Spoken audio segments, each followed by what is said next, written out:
Et bonjour, je m'appelle Marc Harrer, je suis médecin généraliste à Saint-Étienne, à côté de Lyon. Donc je pratique depuis 1986. J'utilise essentiellement homéopathie, acupuncture, et puis j'ai été amené à utiliser des techniques immunologiques. Et puis je suis plus ou moins tombé en fait dans la maladie de Lyme, parce que au cours de la première année, j'ai eu mon premier cas de maladie de Lyme. Je suis sur une patiente qui présentait un problème articulaire qui traînait depuis des mois.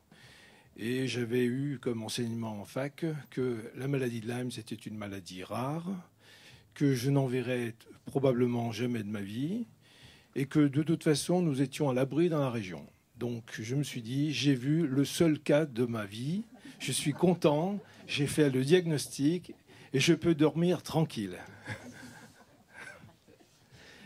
2 ans plus tard, j'ai vu apparaître un patient qui présentait à peu près les mêmes symptômes.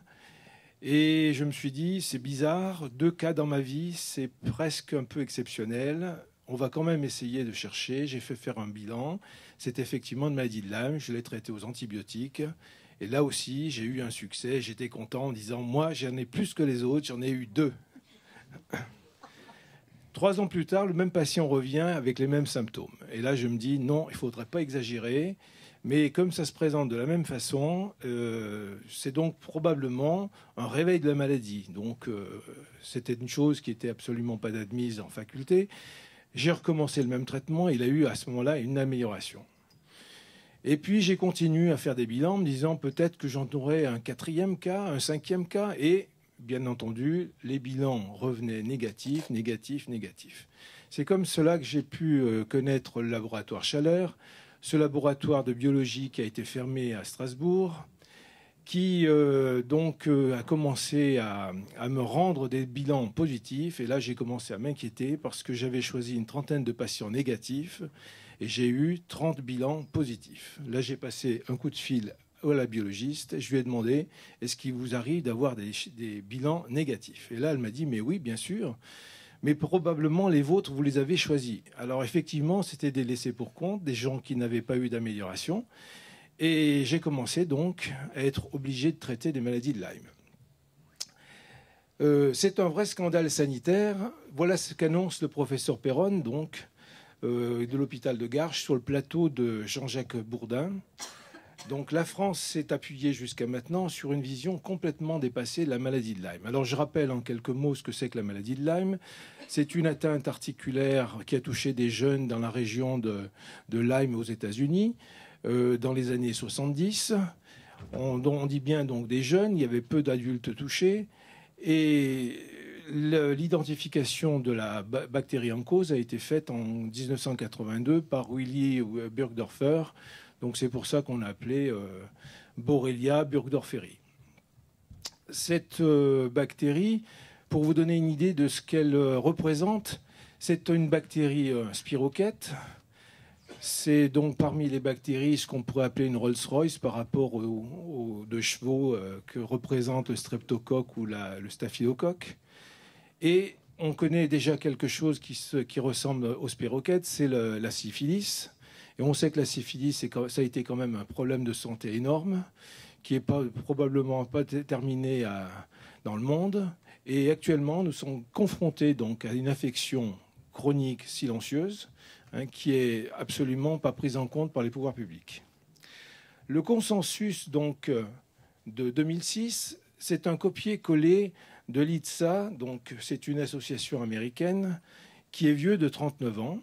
Donc en 2006, on a donné des directives aux médecins pour prendre en charge donc cette maladie. Et en gros, on dit vous prenez des antibiotiques pendant 3 semaines et la personne est guérie. Actuellement, donc, cette ITSA, donc cette association américaine, bat en brèche et est remplacée donc par une autre qui s'appelle l'ILATS, qui milite donc pour la reconnaissance de la chronicité dans la maladie de Lyme avec un traitement personnalisé en fonction de la clinique et de l'état du patient. Le professeur Perron écrit donc « Des lois reconnaissent la maladie de Lyme chronique et la mauvaise qualité des textes ont été votés dans 3 États américains. Des études de la littérature montrent donc qu'un traitement d'entretien est nécessaire. La mauvaise qualité des tests a été démontrée et admise par le rapport du Haut Conseil de santé publique en décembre 2014.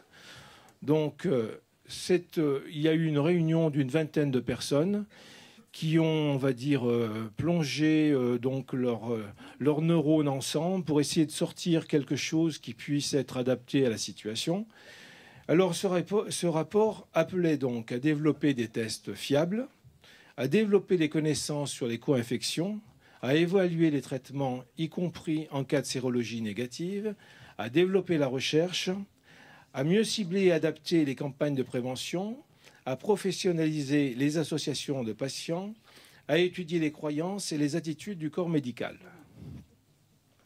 Mais on note que les recommandations de traitement du rapport s'appuient toujours sur la conférence de consensus qui date de 2006, qui est en fait un copier-coller de ce qui a été dit aux États-Unis et qui en fait est une sorte de ressucé de 1997. Donc citez-moi un cas où en médecine, vous n'avez pas d'évolution, de prise de conscience de quelque chose comme ça. Donc ça fait que 39 ans qu'on traîne sur les mêmes notions, alors qu'effectivement, la situation appelle à s'adapter.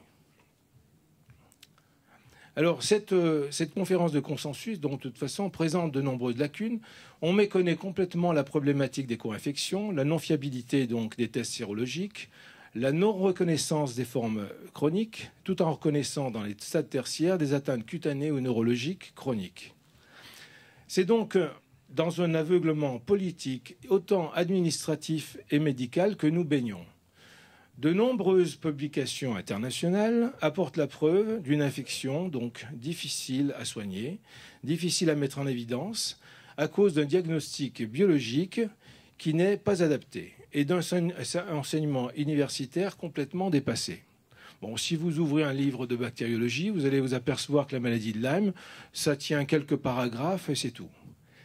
Je me tiens assez au courant, donc je regarde même dans les bouquins américains. C'est vrai qu'il n'y a pas vraiment de prise en compte de cette maladie. Le spirochète, donc c'est une bactérie qui ressemble un peu à une spirale. C'est donc une borrelia. Elle a des stratégies d'infestation que n'ont pas les autres bactéries. D'abord, comme les autres bactéries, elle peut se constituer en biofilm. Un biofilm, c'est un amas de bactéries dans lequel va baigner du mucus, des champignons, des parasites, des virus. Et le problème, c'est que c'est pratiquement inattaquable aux antibiotiques. Elle a aussi des possibilités de survie sous forme de kyste. Elle peut se fragmenter, elle peut perdre sa membrane, elle peut se cacher, se revêtir des protéines de l'hôte, ce qui fait que le système immunitaire ne peut pas la détecter. Heureusement, donc, parmi nos confrères, le docteur Philippe Raymond, ici présent, a réussi à faire valider une formation sur la maladie de Lyme et les co-infections en DPC pour former les médecins. Assez exceptionnel parce qu'on s'aperçoit que la prise en charge est un peu différente d'une région à l'autre.